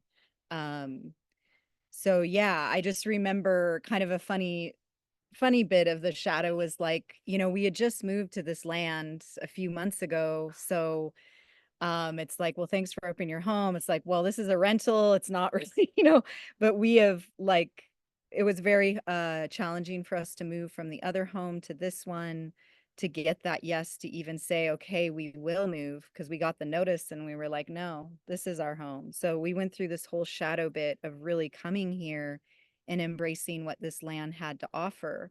And the thing that I got in the dreaming vision that I had of this place before it came into, well, there was another woman actually meeting me in the in another realm.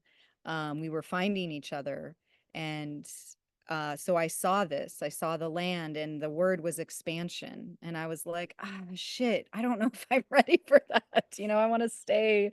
I don't want all the people. Like, it's too, you know, I can relate to Mario. It's like, it's a lot to say yes to. Because then what does that mean about you? You know, like, yeah. So there's certain shadows that really come up with that. And so we were still like communicating with the land and landing for ourselves when Joel was like, we're doing a retreat. And I'm like, what?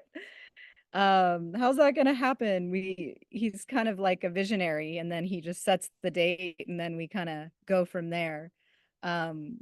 And this is not linear. It's not linear at all. How we even during this retreat, Joel was like, people were coming up, I'm gonna come in December. I was like, what? What's in December? You're having another retreat. Oh, okay. Joel, what are you doing? So yeah, so we were in it, feeling the land, and it was like something just popped, and I laughed and said to Joel, oh, I finally opened the door for people to come. You all had signed up, but I hadn't said okay. Like like I hadn't not said okay, but like mentally, of course, all those pieces, but my heart and the land, I was still in my process with the land. And then it just went boom, it opened up, and I was like, oh shit. Like, maybe I could have done that sooner. Was it a week before? I don't know. It was like, okay, it's happening. It's really happening, you know, but there's layers to the shadow work, and there's more details to that. That's kind of the funny part. But to just also move into the place where, you know, there was some people that we posted a picture that was like taken in South Africa of like, we didn't have this all set up. We didn't match our clothing. We didn't, you know, like we were climbing on rocks. We were just in nature.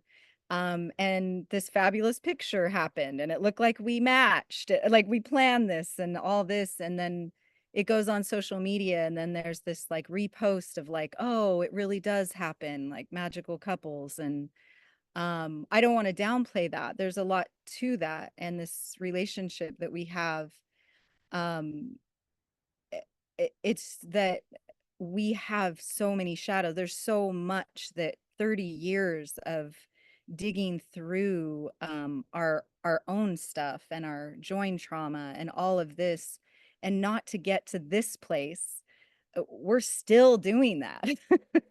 So we're doing this with you, just so we're this couple, and it can look this way, but it's we struggle alongside you. And I just would say, you know, there isn't a goal like to be with someone or to not be with someone. I think there's a natural desire to be in a couple. But the two things that I would say that helped us to relate to each other and to be able to take a step in joining forces to offer something to the world was our individual passion for our own life and our own path, and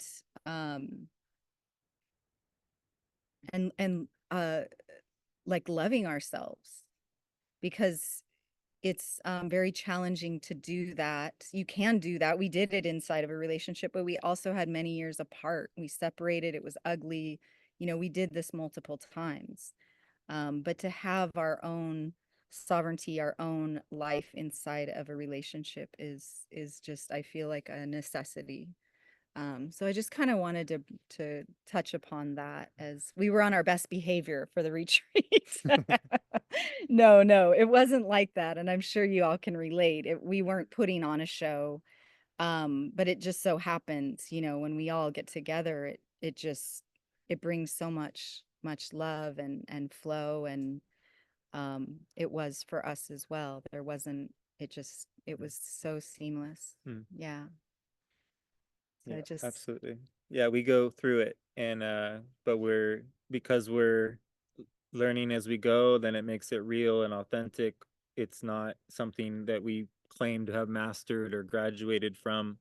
We're just learned from some really interesting people about some things that I think are of value, and we've put our intention together to offer this, not claiming to be having figured it out, but offering a platform in which we can all learn together and explore perception together, and remind each other, help each other remember, kind of like an inception. We're kind of like waking each other up from dreams within dreams, and reminding each other of that there's more to this realm, So thank you. Lee and Anna, welcome. Thanks for being here. hey, Good to see you guys. good to see you. Hey, can you hear me okay? Yes. Yeah. Hi. Hi. It's really nice to get to see your energy, Rachel. I feel like you're really coming out, and because I've connected with Joel, and it's really nice to get to see everybody else that came up so authentic. I can feel the power of what you guys went through. Uh, and as you know, I and Joel connected right in the middle of your, not that I planned that. Um, it just happened to be that way.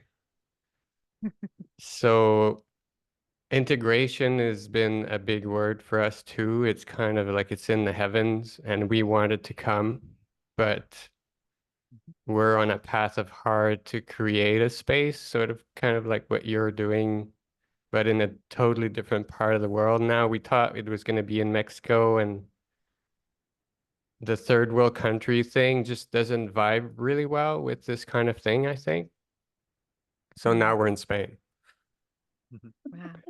Wow. And we want to get ready to host you guys and all of the community here, and a bunch of other people too that we're also connecting with on Twitter, amongst other places. But I hope also to be able to connect with a bunch of other communities, of course, through the virtual medium. And there's so much to integrate, like you said, when we talked about this, me and Joe, when you step up into that role of hosting a community, the pressure is put on, like Rachel said. And it's kind of like the reverse of what you were talking about, where power makes us high, but now the responsibility sort of gives us that push, but it's a more sobering kind of push than the high of fasting or doing psychedelics. So it's actually a nice balance for somebody like Joel said. I'm a bit extreme also. I just went through, when I first saw him, I went through a very extreme burst of energy. And it put a huge strain on our relationship. But it also pushed us, and we survived. And what came out the other side is beautiful. And maybe Anna wants to say something about that, but I really want to say that I'm super grateful to you guys that you decided to step up, that you decided to take this task and gave us the opportunity to find that courage in ourselves after your example. Because it's available, like you said, we don't really need guides, we just need the inspiration. So I haven't taken the Magical Pass class with Joel, but there are some videos online, and it's inside of us if we open up our heart and if we let the movement come. And if we take inspirations even from other places, the movements come. And I can say that there's people now coming out on Instagram and other places that are extremely creative with their, what I call their body magic, their body movement. And I can't stop now. I'm like sore every day because she sees me. It's like I was given so much power somehow, this avatar. And so it's a lot. It really allows me to channel that power in a healthy way, because chasing fame and worldly power is another thing that I could do with it. And I'm almost holding back from that now. And she's like, why aren't, sometimes it's okay, right? But we have our times. And she's like, why aren't we making millions? We're so, we could, but it's just not the time for that. So I'm really thankful, and I hope I didn't get in the way of anybody who was there who wanted to speak. But thank you all for coming here and letting us even be a part of this. And if any of you want to talk more on videos or on audio, we're getting really involved in Twitter Spaces and also making podcasts on demand, like the one we had with Joel. So maybe Anna wants to talk with Rachel, or maybe any of you guys. Sounds like John has a lot to say, or what's the other guy who was really funny? I really laughed a lot at some of the stuff he said. And there's 27 people in the room. That's really good. So I'll let Anna maybe say a few words. Yeah. And thank you. I'll just be really quick here. And yeah, just thank you so much for letting us be a part of this. And it really brought back so many memories. A flood of memories came through me. I worked closely with a retreat center on Cortez Island, and taking people in and out, and retreat leaders in and out of that island, and just seeing the transformation in people. And I was a water taxi driver, so I had like a half hour with these people, and it was really, it really brought a lot of those memories back to me. And that was a big inspiration for me. It's what I've always wanted to create. And I sort of did a micro version of that before I met, well, that's how I met Lee, actually.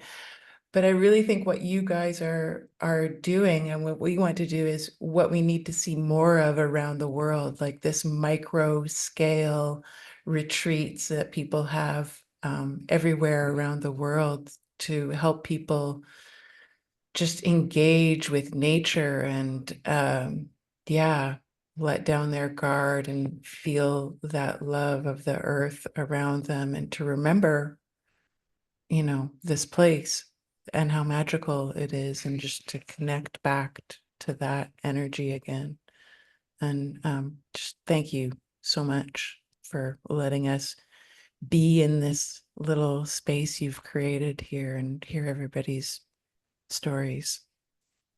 Yeah. You're welcome. Beautiful. By the way, do you know when the next in December when? 7th and 8th, and then we'll have some extension days on the 9th. Rachel and I will do something and separate, and then it'll be a couple days for in-person one-on-one sessions with us as well. So the 7th, 8th, 9th, 10th, and 11th is kind of the window. 7 to 11. Yeah. Maybe we'll be able to come. We'll see. Cool. Yeah, and just wanting to speak a little bit about that, and thank you for your share, and just bringing it back to nature. It's just, yeah. That's my purpose for sure. Overall, it's the biggest teacher, I feel like, right, for probably most of us. Yeah, and so in speaking that, December is a little tricky as far as like being in nature in the cold and snow. There's going to be some of us that's no problem, and others that's not desirable. Right now we're looking, I'll be you know, doing some work this week on finding a venue that's in Missoula, and it's more in town, but it's on an organic nursery and it's a barn. So, and then it's close to the river. So there'll be, you know, possibilities of, you know, still being in nature, but it'll be different than being here on our property. Yeah. Yeah. So, and then I think we've just kind of decided, because it is so strong to have community in person, that we'll probably just do it, you know, once a season for as long as everybody wants it and it's doable for us. And yeah. So looking at spring and also the summer, more like July probably, so we don't hit so much smoke. Yeah. So just feeling into it, and but want to give everyone a heads up if you know, if you're only able to do one this year, or you know, feeling out what winter is like for you. One of the um days, like we said, we haven't, you know, figured out the linear part of this exactly, but something that I'm wanting to offer is like a dreaming float, which is in the hot springs. So that would be an in-person offering. But I also just, what I do with I had some in-persons after the retreat as well. And what I do is just design it with people. So we discuss on what's coming up and what's wanting to be, you know, worked with, or and how we go about that, whether it's going in on a hike, being in water, being floated, you know, dreaming movements, different things like that. So that's a piece of my offering in the additional part of the December retreat. Yeah. Yeah, thank you for, we're definitely got a lot of different things offering. I have someone that's gonna want some in-person training in a different part of the country, and we're gonna schedule for me to go out and spend a week with him. And so there's, you know, we're starting to mentor in a variety of ways and coach in different ways. And being in nature immersions is just the most magical transformation, especially one-on-one. It can be really, that's kind of how we were trained, like working one-on-one with powerful people in the wilderness. And so yeah, really glad you're offering that, and it's something I'll be doing as well. And so Yeah, and if there's anything else, we always say, like, if you can think it up and we're into it, you know, let us know. And yeah, any feedback is welcomed. All types of feedback. Yeah. Well, good to see you, Natalia. Thanks Thank for raising you. your hand. How are you, sweetie? I wasn't gonna let myself raise my, I'm like, you are being silent in this one. I just want to get through this without like sobbing or raging. That would be great. You know, and in fact, after when I watch the ones over and I see myself, I'm like, I hate that old woman, that weird woman. Who the fuck am I? It just really, it shocks me who I am. And so I had to really face that, like, oh, fuck. And then I was like, thank goodness I'm not going to be going to the next one. And then it was like multiplicity. I'm like, fuck, that's me all the way through, though. Multiplicities. So now I'm torn again. And I really have to own up to the fact that I don't like myself. There's a lot I don't like, that, you know, here I am and everyone's coming there and doing this whole thing. And I'm over here possibly dying of cancer. You know, I'm not sure. Am I dying? Let me see, check the calendar. I mean, it's just the health issues I've manifested, and that I'm not in those places of everyone else. And then I'm like, why do I even know about this stuff? I'm in kindergarten over here, and everybody's, you know, love and light, you know, coming up through and dealing with their shadow. And I'm over here like this hateful bitch, you know, it's just, it's difficult to be me. It's like, can't I just choose a different one? You know, let me try this one now instead. Yeah. So, but I don't know. the Toltec thing really calls me. And Joel, you know, and now I'm getting to know you more, Rachel, just through that last August thing and whatever. But Joel has just resonated, you know, your message and your way of being, and the passes, what little, you know, what little I've done of that. So I cannot deny that this has been a powerful thing for me. So I appreciate it, and I wish I was more able to present my best self, which I know is in there. But this other mess, this multiplicitous mess, is what, you know, really shows up right away, which shows me also that this work is how powerful this work is, because right away I'm fucking, you know, schizo with it. So it's weird to say that I appreciate that, but you know, thank you. Yeah. Yeah. Oh, Yeah. thank you for sharing. It's, Totally. yeah, I really feel for this, all that you share. It's just really strong. You're a very strong person, and would love for you to continue with this work, because it does change. There are chapters, thresholds that get crossed by continuing, even though there's this overwhelming pressure to not. There'll also be times to be called to maybe integrate, and you know, so getting to know the difference. And you know, some of the most difficult transformations or that you read about in the Castaneda books were women that were quite old and didn't have health or energy, but they encountered a path of knowledge, and because they were closer to death in a respect, they felt on the edge. It was like they actually became the ones that really changed the most, because they, in a way, they had nothing to lose. Emergent. So the timing is always key, and the formulas. I know you want to pick a different formula and an avatar, but this one is a testament to the strength of your soul, and that you're an old soul, and that you have the capacity to be so vulnerably and honest and raw, and you know, it's beautiful to witness you express yourself. Right? It's not, you're not hiding, you're being real. That's so needed. You know, and I hope that others see that, and you know, gain the courage to do the same. Thank you. Thank you. Yeah, and just to put it out there too, the sexual awakening for the heart course for women, this is directly what we work with. You know, it's coming home to ourself, and in that is a process. We aren't all just yummy and in that love and light, and I don't enforce that or purposely build it. It is literally the cauldron, the alchemy of the light and dark. And when we get to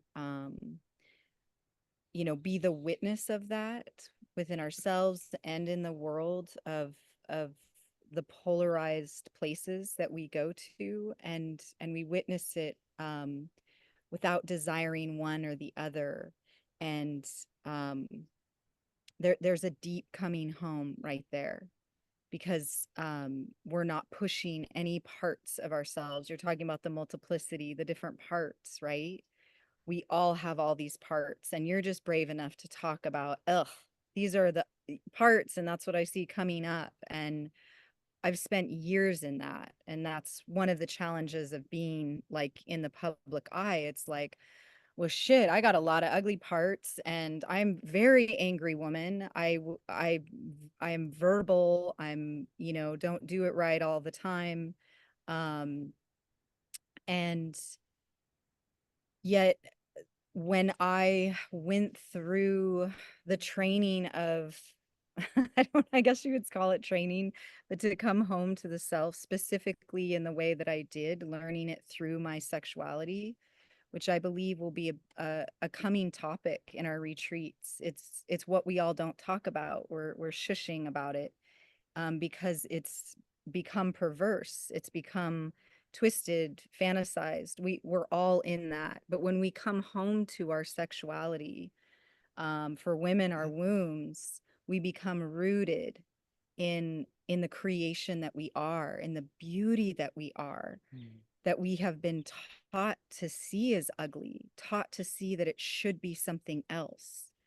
This is accessed through the life force energy, through our sexuality. It is, to me, the most powerful part of this path, not to be bypassed.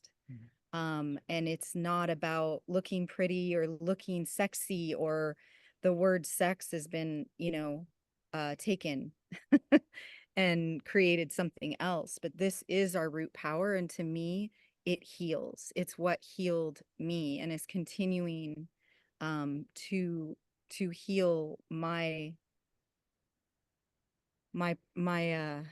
health challenges in this world. It's like a salve you just take, and that's what the dreaming movements are, and this dreaming dance that I'm going to be offering as well, that we apply. It's taking kind of magical passes into the intuitive field, and it's slowing it down even slower than like qigong, and we're applying it and we're learning about the sensual field. And inside of that when I talk about loving ourselves, it's because we're sensing that we are love. We don't need to try and love ourselves as something separate. We just are love. And that's a process to get to because of, what we were taught about all these things in our body. And so I was good. I was going to say, I used to live in Ashland, Oregon, which is a very, new agey place. And, I was involved in the goddess temple. So some types of goddessy things that were going on there. And I just couldn't stand it. It was so syrupy and so, how are you doing? The holding space and the gazing, and I was just like, yeah, I just wanted to be like, blah, all over. And finally, I just stopped going to any of that because I couldn't, I was not that. I was like the old Baba Yaga hag with it wanting to blow up, and they were all so young and beautiful. It was just like, ah. So anytime I ever hear of anyone doing any women's work, I'm always like, oh, well, that's not for me. I've done that. I bet, so it's interesting to hear you talk about it and notice that came up for me. And then to be like, oh, well, the whole root chakra region for me is where this whole cancer thing is, so what is that? But the reproductive system and the whole sexuality and the, that whole thing. So, and no matter how I work with it or what I'm doing, it just continues to keep progressing. I'm fatigued all the time. The whole thing. Now I bleed like a teenager. I'm sorry, that's too much information, but I said it anyway, because this is what's happened because I have not dealt with that. And I just keep putting that aside. I'll do any other work, but don't have me work on the sexuality aspect. Put that back there, So just interesting that you offer that and that now I know that. Damn it. Yeah, and when you're ready, right? And you'll find that readiness within you. And I'm here, and there's other things, but you're right. I needed to remove it. Became a no for me as well, because I've been in like the priestess temples and tried that on for size, and it just the archetypical practice of that, it's like we're putting on again something else than who we are. Like, these are the raw materials. I'm working with raw energy. This isn't, so I'm like, I'm the most unspiritual person. I just keep unplugging from the spiritual things because to me it's energy. It's energy.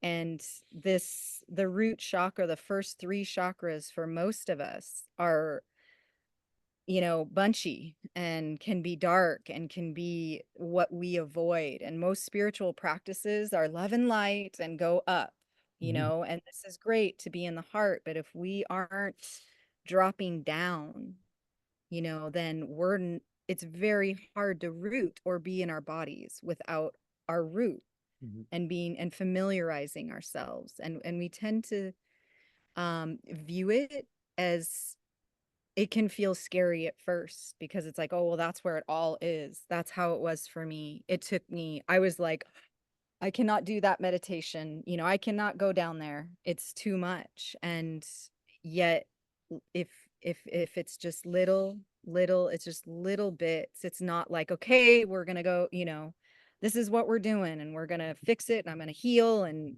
you know, cancer be gone. It's little by little, and that journey like teaches you so much. So much. Yeah. Thank you for speaking on that. I appreciate that. Yeah. Much Yeah, love thank to you you. for hon. sharing. Yeah, I saw someone asking about how to, so Rachel's email, we'll type it in here so you can reach out to her. And that the sexual awakening for the heart, this women's gathering is beginning the end of October, getting a website. So I'll have an invitation sent out to Joel's email list as well as mine, if anyone's interested. Yeah. Yeah. Oh, well, Mm. we got little time to have a talk with Cindy here and then we'll close her down. Thank you guys. Hi, Cindy. How are you? Cindy. Hi, I'll be quick. Thank you, everybody. I wasn't there, but I just wanted to pop in and say hi basically and to thank everybody for their sharing. And I really resonated with many of you. And I don't know that December I'll be there 'cause I don't do well in the cold, but the July one sounds really good. So thank you. That's all I really wanted to say is thank you. Thank you, Cindy. Yeah, look forward to seeing you in the Multiplicity class and those of you that'll be joining. Yeah, it starts in a week. On Sunday is either Sundays or Tuesdays. So just let me know which one you would like to do. And we're gonna go into some Castaneda material and learn some new magical passes that we haven't learned before, and really talk about parallel lives along with the multiple parts of ourselves. You know, our rebel teen, our different aspects of our compartmentalized, you know, almost multiple personalities. And that leads to integration because you get to know the different parts of yourself. They start to communicate with each other. Just like the magical passes, it creates a condition in which the organs of your physical body communicate with each other. So we are a multiplicity just in the way in which our body is designed.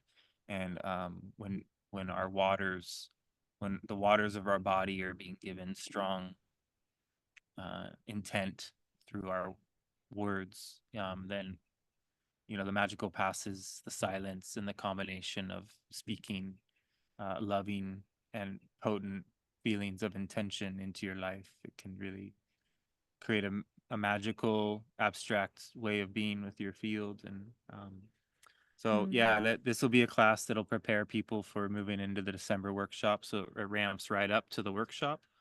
So it'll be a really powerful journey for those of you that can do all of that. And whether indoors or not, you know, we're going to go to the mother, right? That's the cool thing what the Toltecs teach is you could be in a skyscraper in a building that's, you know, completely cut off from nature in theory, but that gives you the chance to connect to nature through the moving beyond the illusion, right? And then, you know, the mother is with you at all times, no matter if you're in an airplane or whatever. But also we will hopefully find a place that has the beautiful combination of nature and protection from the snow. Because I think even though it'd be cool to do this in the snow sometime, you know, I think we're not ready yet. Magical passing. We know how you are. We know what you like.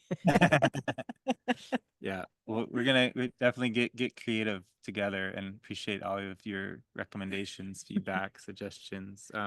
Thank you so much for being here on my 100th Thanks, Cindy. episode of my YouTube channel. It's been quite a few years of sharing this, and I'm so thankful to have met all of you. Really big shout out to Jason Brashears for helping me by taking me a small channel onto his channel. And You're gonna be meeting. Dawn and him are flying me out to Virginia in a couple weeks, and I'm going to be there for the in-person talk to help Jason with it's going to be more about personal problems, and people want to sit in a circle and talk. So I'm going to assist in that process. And so I really appreciate Jason and Dawn. Jamie, who was here, got to go spend some time with Dawn and Jason, and is just was able to bring a gift from New Zealand to him, like he brought for some of us. And so it's just really so cool how these communities are connecting. Yeah, I have a podcast coming out on the Way Forward podcast with Alex Zek any day now. And so it's going to be a new influx of people that'll come in and interested in this work. So I look forward to sharing that. Oh, yeah, Jamie's live with Jason right now on Archaic. So yeah, they got on really good. So cool. Much love, you guys. Really appreciate every one of you. So good to Feel see your you. hearts. Yeah, look forward to next Thank you time. so much. Thank you, guys. Thank you. I want to Sure. say one last quick thing, Joel and Rachel, is as much as they teach us, we're also teachers. They've shared enough of their healing. Even in your 99th, the last video you did about even the pass and not feeling like you had to fit in the cult and get that A grade. And so I just want to let, despite what we're going through, you all are actually helping heal them and teach them and all of us, which then helps their programs get better and better and ours get better and better. And that's just cool as hell. So thank you. Yes, gathered power, power of the group. Feel it. Feel it. Wolf pack. Woo woo. How? Yes. Yes. Strength, strength. Mwah. Thank you all. We'll see you next time. And Beautiful people. remember your dreams as much as you can. Get some good rest. Take care of yourselves. We'll see you soon. Yeah, keep dreaming, keep remembering. Thank you, love you guys. Take care, Thanks. everybody. Love Thanks, you. everyone.